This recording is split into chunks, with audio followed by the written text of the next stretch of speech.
Street Fighter 6 is still in development, but even now it looks incredible, and there's a lot here that might go underappreciated without some over-analyzing. One of the main examples here that I never thought I'd even see in a video game is the character's muscles actually flexing in real time. So you can see as Ryu clenches his fist here and really tenses his arm for his super, these muscles and veins really start to grow and bulge. And it's so much attention to details. You can see the other muscle fibers around them being stretched towards that bulging muscle, and it's such a cool effect that really adds so much impact into these attacks. Some other cool examples are the muscles in Ryu's pecs being pulled back as he pulls his arms back in his victory pose, or the fact that Chun-Li's thigh and butt actually jiggle a bit when she hits a drive impact. Really cool subtle details like this really complements the perfect mixture of realism and cartoony style going on here. These characters do not look like real people, and it would be easy to ruin these designs by just having them look realistic. Disney would know all about that. But what they've done is perfectly merge the cartoony nature of these designs with realistic texture and muscles, really allowing for focus on what makes them look strong. And despite all this, it somehow doesn't feel uncanny at all, it just works. It's really impressive stuff.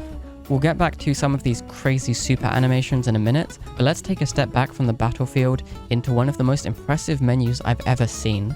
The entire thing tells a story and seamlessly ties the first menu you see right into the gameplay. From the very start, they make the street look that this game is going for extremely clear, with graffiti and impactful neon colors. The flat neon lights are a really smart choice because it means the UI elements that need to be read can easily be done so without feeling like it's just boring black and white text. It helps separate the detailed background from important foreground elements. The graffiti on this garage door reacts to the music, which is a really nice touch, and they've really streamlined this menu from Street Fighter V, which just felt like a lot of random boxes. This feels a lot more organized and easy to look at. From the versus menu, we move into a menu showing very clearly who is using which controller. The left side is lit with red while the right side is lit with blue. This is used a lot in this game and helps contrast the two opposing sides. I also like how all of these UI boxes have a bit of a glossy effect that separates them from the background, but they're still semi-transparent. Once you choose your controller, the entire backing of the scene completely opens up,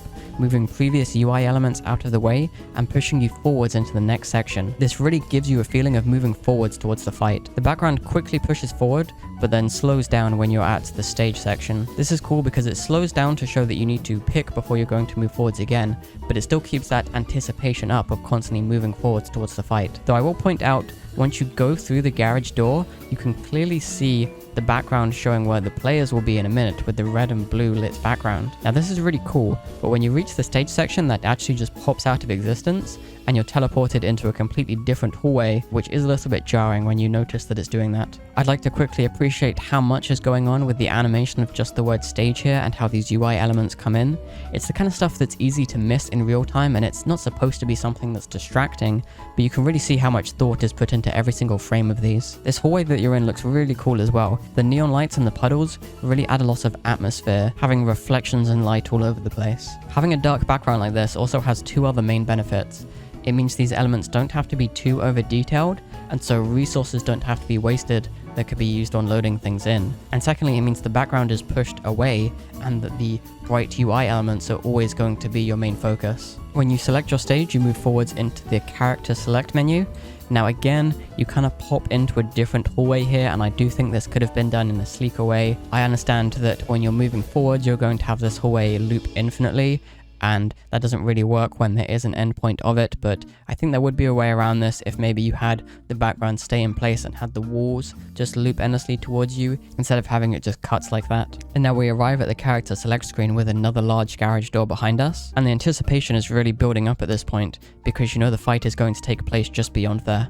Again, some cool UI animations going on that you're barely going to notice at full speed, and again, we are very clearly contrasting the two sides with red and blue. Now the characters do just kind of pop into existence, which makes sense because speed is important here, but there's a blur effect on their first and last frame before loading in or loading out, which stops it feeling too jarring. Now this is interesting. These characters are lit from the side, and this is consistent basically throughout the entire game. You can see how the strong blue lights coming from the red side of the screen not only helps Luke pop out from that red background, but also affects the entire environment. But when the player moves over to Ryu, this light quickly turns off, and Luke is left as a silhouette before cutting away. This is a really cool way to mask the characters popping in and out of existence. Having props in the background really makes the stage feel more lived in. This isn't some squeaky clean character select, this is a real place where these characters really are, and unlike a lot of character selections where they're just standing in the void or something, these characters are standing right next to each other, which I think really helps build up the anticipation that these two are about to fight. It's even cooler to see Chun-Li load in with her own props, which is actually a reference to this artwork. Having these characters not only in an environment that looks lived in, but to interact with the props on top of that really helps bring it all together, I think. Now these animations already are really good. Ryu feels so energetic and you can just feel his muscles tensing with the way that he moves. Chun-Li looks up at you in a very cool and confident way. She feels very mature and sophisticated here, which is really cool. These animations all give you such a good feeling of the character's personality before you select them. Seeing the character's full bodies is something I really appreciate. It means that unlike Street Fighter V, you'll be able to get a better sense of how big your character actually is compared to the others, and presumably if you switch between costumes you'll be able to see the entire costume, whereas in Street Fighter V you can basically just see their torso, and that's not very helpful. Once you choose your characters, the door starts to open and the characters face each other. It's really cool how the menu transitions so well into the gameplay. This doesn't even feel like a menu really, but like our characters are already standing next to each other ready to fight. They live in a world here, not just a character select screen. The white light takes over the screen and smoothly transitions into the next section. Which brings us to this walk-in. This is phenomenal, I really like it, some of the best stuff I've ever seen in a video game, to be honest. The animation you get when starting a fight in Street Fighter V can't even begin to compare to this. This whole section really adds personality, showing how our characters are thinking and acting just before a fight, with Ryu being a little bit more serious but he's clearly very excited, and Chun-Li waving at the audience very calm and collected. This is also a great way to complete the journey we've just seen from a menu into the fighting. Having the audience hyped up makes the whole thing so much more excited. This isn't just a random fight in a random location, but something that people are really excited to see. Though I will say these background characters do need a bit more work, even if the lighting covers them up pretty well here. This area also changes depending on the stage you're going to be walking into, which again helps connect the menu to the gameplay. It's not just a random disconnected area that you're walking through, you're going from A to B, and these things are connected the whole way. The camera work is really cool here and feels very realistic, with both characters getting some focus and their personal information being quickly shown. Also notice how the camera doesn't just cut from A to B again, it moves a little bit first and has the characters blurred a bit before coming into focus. Again, the neon light in this dark tunnel looks so cool, and the Street Fighter logo in the background is also a nice touch. The characters stop and pose again. I absolutely love the way that Chun-Li looks at her opponent like she's ready to fight. Really cool. The camera then quickly zooms out and there's this huge explosion, which is not only just really cool, but it brings you to the focus of this scene, which is versus, and then the silhouettes of the two characters. And these characters are all really well designed, so the silhouettes are all going to stand out from each other, and it's going to be clear who you're looking at. Then after moving away, this door slams shut with another spark effect, and we get the characters looking at each other. Now this is a really great idea, and I really love again how much personality this adds, not only to the character having different expressions, but the player able to express themselves through the character. Though if there's any part of the game that I think needs clearly more work, this is probably it. They feel a bit rough and out of focus here, and Ryu's beard specifically I think could use some work. Also interestingly, when Chun-Li is coming into the frame, you can see her hand here, and then it suddenly gets cut off by the side of the screen. You're not really going to notice this in real time, but I do wonder if it would be better to just move Chun-Li's hand out of the way, because it stops that random cutting off, and you can't even see it in the final pose anyway. While these do look a little bit rough, there are some really great details as well. I love the detail in the hair and the movement of the hair, and Ryu has some red in the side of his eyes, which I think is cool. Really makes him feel a bit older and more serious. Oh, and Chun-Li's pouting animation is amazing as well. Again, the characters are lit from the side with neon light, which helps them pop out from the background. Lights like this really fill the ambient light on the characters, making the whole scene a lot more colourful. Though there is one example of this not working so well, with this pose showing Luke's teeth. It almost looks like he doesn't have any teeth because the ambient light is being filled so easily, especially since it's a white surface, and white obviously reflects light very easily. So in this case, maybe the light could be moved a little bit to stop this weird effect, but overall it looks really cool. And then we fade into the gameplay. You can see on Ryu's starting animation here that he's hit with like an updraft, which is kind of weird when you think about it, but it still looks really cool. In fact, characters in this game always seem to load in as if they've just been hit by the wind.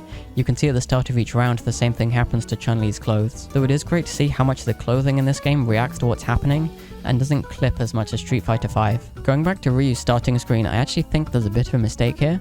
You can see how he quickly turns to the opponent in a single frame, and I don't think this is intentional because this is actually the pose that he's starting in when the fight starts. Considering how abruptly his character model moves here, I think the animation is actually starting a frame too quickly, and it is a little bit jarring when you notice that it's doing that. Though this problem could be unique to when a player skips this animation. Again, the characters are blurred for a frame after the camera cuts, and there's so much stuff going on with the starting screen. I love how the black and white effect snaps into color with a camera sound effect. This really helps give impact to the colors that are on the screen by taking them away for a little while. The screen also shakes a bit when fight comes onto the screen, adding a lot more impact. And again, just look at how many details are on screen throughout these animations. Now let's quickly talk about some of the cool details on these stages. On this city stage, there's this cat at the beginning which is chasing a bird, which I quite like. There's also a car chase going on in the background, which you can see every so often. In fact, this background is really cool. Since our eyes are adjusted to the ambience lights that the characters are in, the direct light in the background is very out of focus, and so they remove a lot of detail to make sure the contrast is on where you're supposed to be looking. On this stage, the rubble and the manholes and also some of the characters react to what's going on intelligently as the fight goes on. I also really like how these neon lights fill the ambient light of the stage, turning what could be quite a dull scene into something really colourful. Again, the characters are lit from the side with neon lights, and in this case it actually makes sense within the context of how the stage is set up. On this Sakura Japanese stage, it's really amazing how much these Sakura leaves on the ground are reacting to the characters moving. There's also some other cool background details. Every now and then you'll see a koi jump out of the pond, there's a turtle down here, and there's also a fox that sits between the kitsune statues. Also, while Sakura petals fall down consistently throughout the fight, when someone wins, they really rain down, kind of like a celebration. Even though it doesn't necessarily make sense in context for this one, the characters are also still lit from the side, with a pink neon lights coming from the left and a blue neon lights coming from the right. Now, I can't analyze every single animation going on in the fight here because we'd be here all day, but let's talk about the impact of some of these. The effects are really huge and bright and the screen shakes a lot. It really adds so much impact to what's going on. Different states of play are color-coded in different ways. Blue means parry or block, so while blue means that you're safe or that you've blocked, orange effects signify a hit. I believe this is the drive rush, seems to consistently have a green effect, and then the character's drive impact utilizes that character's specific colors with this awesome paint effect. Special moves like parrying, using your drive gauge, and critical arts have this pop arts dot effect, which looks really, really cool. Also, if someone hits your drive impact, it gives your character this grey armor effect, really highlighting that they've got super armor and that you're going to hit them a few more times to break through. Also, when the characters burn out, they very visibly turn grey. So it's really cool how well everything is color coded here. And by the way, those paint effects on certain attacks are really, really cool. They add a really special feeling and allow for so many personality-filled effects. It's a little bit like the paint effect from Street Fighter 4, but with more vibrance and color here, really fitting with the street theme of the game. Characters have specific colors that match them here, and Ryu specifically goes for black, white, and grey colors, which fits his personality a lot. It's also really cool how this paint effect is used to emphasize the hit, but then falls to the ground instead of just vanishing. And as mentioned before, these characters are flexing their muscles in real time. You can see another butt jiggle here very quickly, which shows that these effects really are happening all the time, even if it's not emphasized. It's also cool how the camera quickly moves behind the winner, adds a lot more impact to that final hit. The camera also does this, again on certain strong attacks. This helps bring emphasis to those flexing muscles, and again really adds impact to these special moments. Now we're going to go through some of the level 3 supers and critical arts, just frame by frame to analyze them a bit. You can really see the impact on Ryu's face here as his doppelganger is just completely smacking him in the stomach. The sweat effect looks so cool. Really a lot of impact here. In fact, I think his eyes just rolled into the back of his head as that happened. Yeah. You can really see the impact there. It looks so good. You can tell that man is in a lot of pain. Again, we've got some paint effects going on, and then we're going to see Ryu again tense that bicep, have all those muscle fibers stretch into each other, have those veins really pop, looks really cool, looks really strong.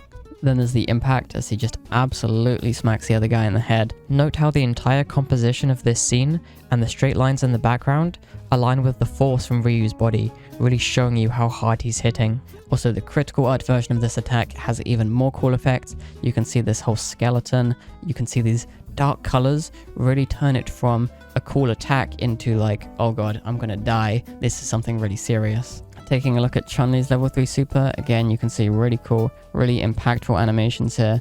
Absolutely smacks him in the face and throws him up into the air.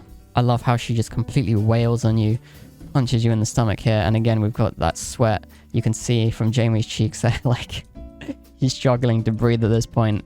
He's absolutely being murdered right now. Chun-Li's gonna come in with a hard kick, just absolutely whack you into the air.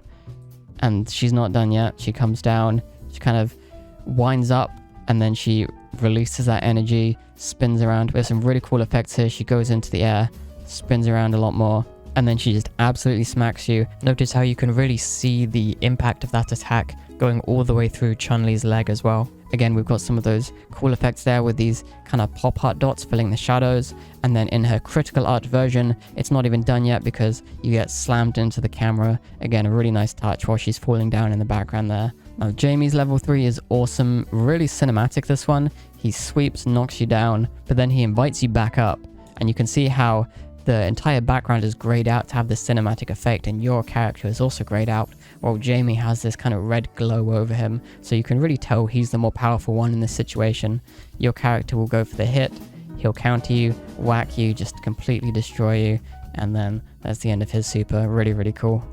Now, Luke's level 3 is probably the lamest, to be fair, but there still is a lot of effects to appreciate here if you watch it in slow motion. There's a lot going on. You can really feel the impact of those hits. And that final hit, he really winds up, and you can see his hand shake a bit. Those muscles are really, really tensing before he completely whacks you. And then moving into the victory screens, again, look at the detail on Ryu. Look at the bumps on his elbow, the light coming from both sides helping him pop out from the background. The way he moves, you can see his muscle fibers move back here as he moves his arms back. You can see the veins in his arms, and the way he moves, he feels so tense. He's like shaking a bit as those muscles are tensing, and then he kind of relaxes and takes that breath, and then almost disrespectfully moves away from you and moves on to the next fight. And then we have these awesome effects come in behind him, and it's just like slam. There's my character being really cool. He's not even looking at me anymore. Jamie's is extremely energetic. Jamie and Luke care a lot more about the audience and stuff like that. So they're clearly, you know, young and hip or whatever. So Jamie will point at the camera. He does this kind of dance, and then his final victory pose I think is really cool. The way he spins around and then he starts drinking, and then we have all these cool effects with the water coming around his mouth and the spray of the paint. It looks really, really good. Again, Luke comes in. He's pleasing the crowd a lot more. Points at all these cameras, which I guess are recording the fight, and it adds a lot more personality. Again, we feel like people are watching these fights and that they're a relevant thing and not just random fights happening in the middle of nowhere. And then he puffs out his forearms. We've got that cool sound effect, and then again we bring in the paint and then bring in that background to really control the focus. Again though, notice how nothing here is as simple as you might think at first. For example, this black square behind Luke is actually 3 different black squares, and that might be a weird thing to point out and might seem pointless, but again, the detail goes the extra mile for something that you probably wouldn't even notice. They haven't just put a black square behind him, they've put this textured object behind him that is even split into different parts, and someone had to take the extra time and effort to do that. Now, Chun-Li's is also really, really cool. She, you know, dances around a bit, as you might expect. The character models in this game all look amazing, and I mean, do I need to say anything about this? Kind of speaks for itself. A lot of detail going on there with the anatomy. It looks really, really good. And then Chun-Li's final pose is probably my favorite. I love all the detail and texture that you can feel on her face and stuff like that, and the colors in the background looks really amazing. And despite how this game already looks, again, it is still in development. There's a new trailer now showing battle damage, so that's going to be a really cool way to have the fight feel like it was more tense by the time it's done. You know, my character hasn't come out of this unscathed. It was a close fight and they are beaten up a bit, and I think that's going to be another really, really cool detail, having those battle marks combined with these cool victory poses. So that's just scratching the surface of some of the stuff in Street Fighter 6 so far. I really don't think I got in depth there at all, despite the fact I've been recording for an hour now. I have no idea if there's an audience out there for over-analyzing media, but this is something that I just do anyway, and I figured I would start putting it into video form in case it's the kind of thing that people might find interesting. There's so much that I could say about different games and movies, and again, I could have gone way more in depth with this, with different things about color and how they've made certain choices, but I don't know how long this video is going to end up being, and it needs to end at some point. So we stayed a little bit more surface level, just going over some of the stuff that we've seen so far. We've only seen 2 stages. We haven't even seen the entire main menu. But despite that, there's so much to say, and it's really, really cool. So thank you for watching this video. If you'd like to improve your art for free, you can join the Learning to Draw Discord server. And if you'd like to see my art before it goes up in these videos, you can find me on Twitter and Instagram. So that's going to be it for this video, and goodbye.